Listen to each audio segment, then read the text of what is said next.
Taniqli xonanda Yulduz Usmonova 62 yoshda.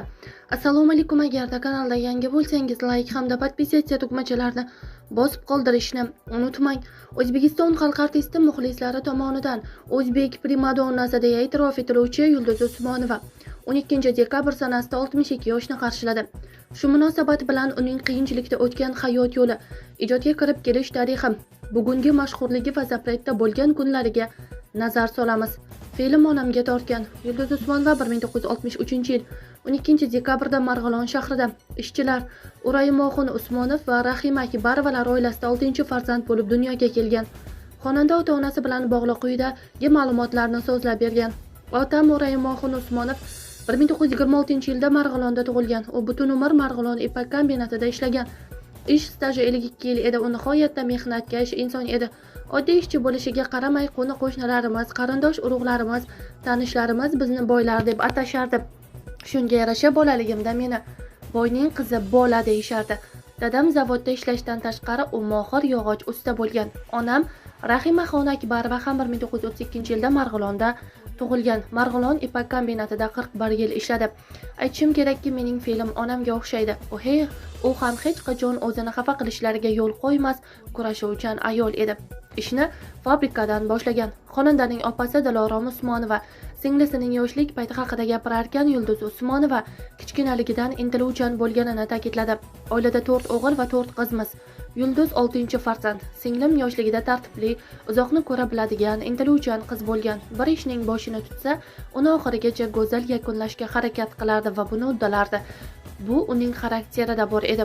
17-18 yosh paytida fabrikada ishlagan. O'sha paytlarda ham saharlab fabrikaga hammadan birinchi borardi. Men yaxshi ishlashim, birinchi bo'lishim kerak derdi.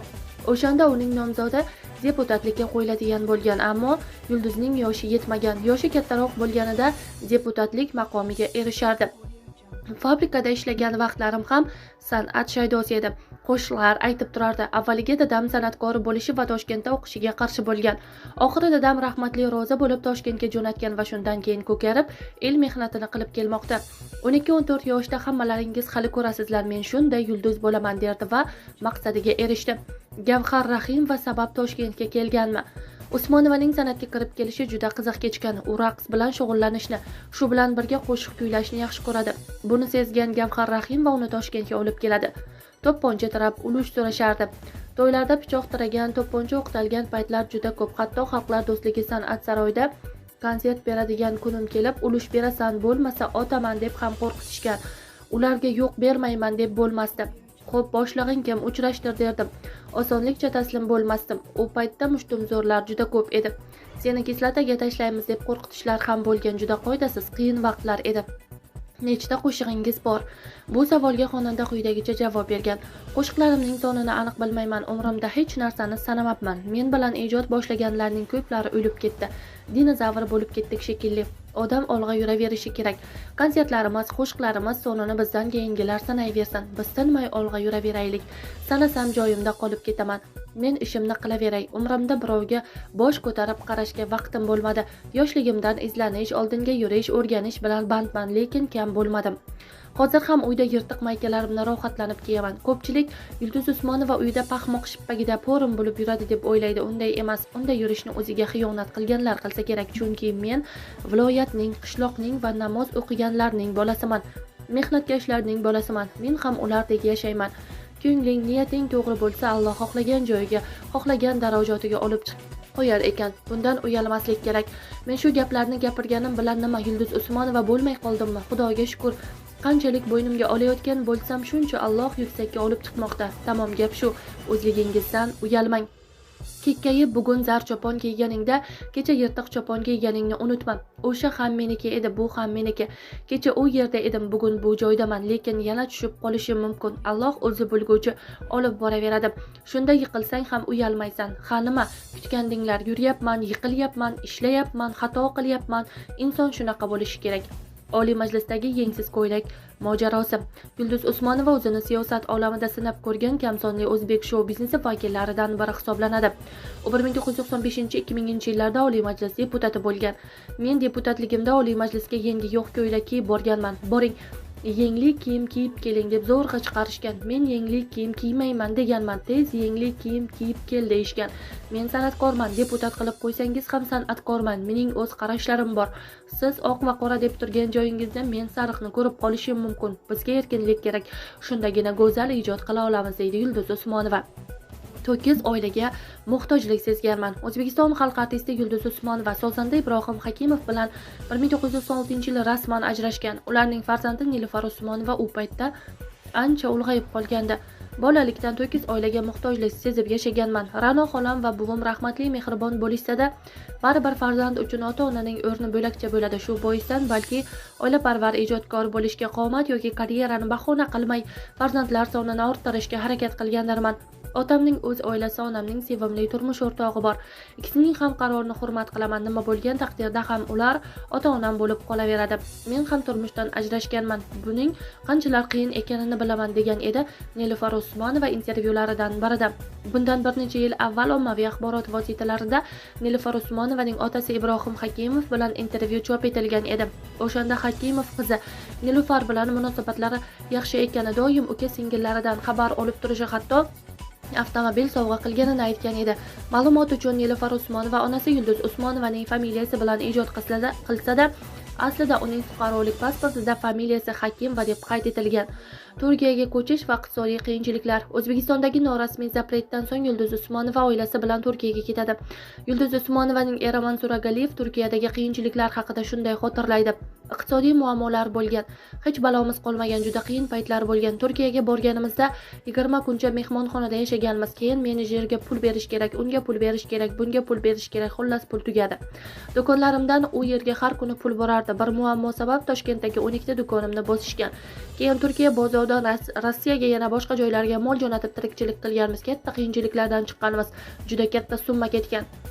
Turkiyani san'at bilan olish juda katta masala. Yulduz Usmonovaning Turkiyada qo'shiqlarini juda ko'p odam bilardi. Misol uchun dunyoda o'limdan boshqasi yolg'on degan qo'shiqni aytgan desak bo'ldi, ko'pchilik tanirdi. Lekin o'zini ko'rishmagan. Avvalo o'zi aytgan qo'shiqlarni turkchaga o'zgartirib, shu bilan tanitib oldik. Turkiyada katta telekanallarning hit paradida 3 oila birinchi o'rinda turdi.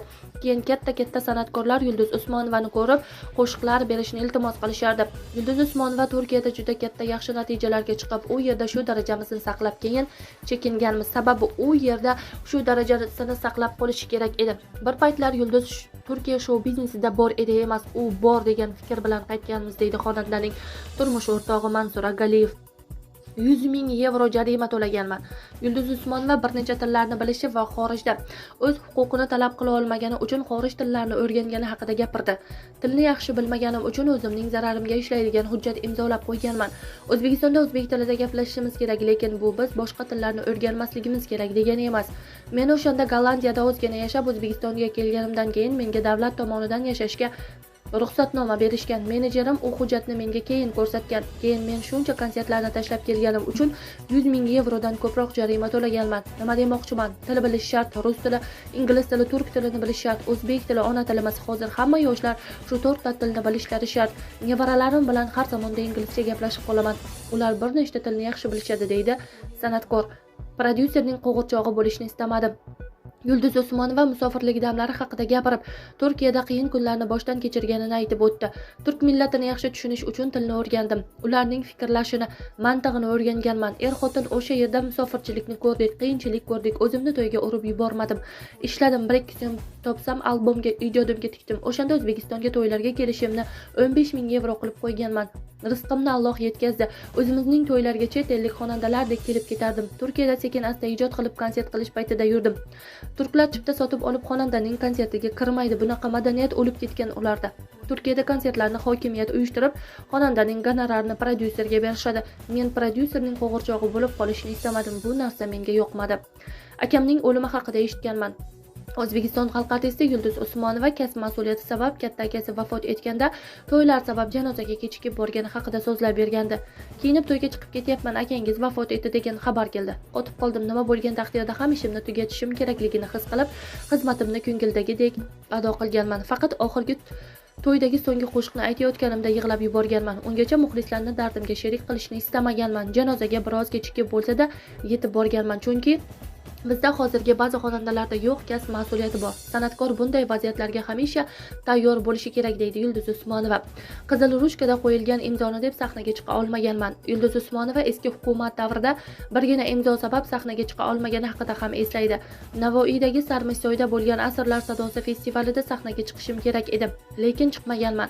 Nilufarga chiqishini aytdim, u qo'rqdi. Gulnora olib chiqishga harakat qildi, lekin qamalib ketgan Gulyamov bilan u kurashdi. To'yiga bormabmanmi, arpasini xom uribmanmi deb o'yladim. Keyin bilsam, o'shanda sahnaga chiqadiganlarning barchasiga Karimov ko'k ruchkada, menga esa qizil ruchkada qo'l qo'ygan ekan. Qizil bu zapret ekan, baribir yaxshilik ham yomonlik ham tarixda qolar ekan. Shuning uchun hech kimdan xafa bo'lmay qo'yganman, deydi xonanda Yulduz Usmonova.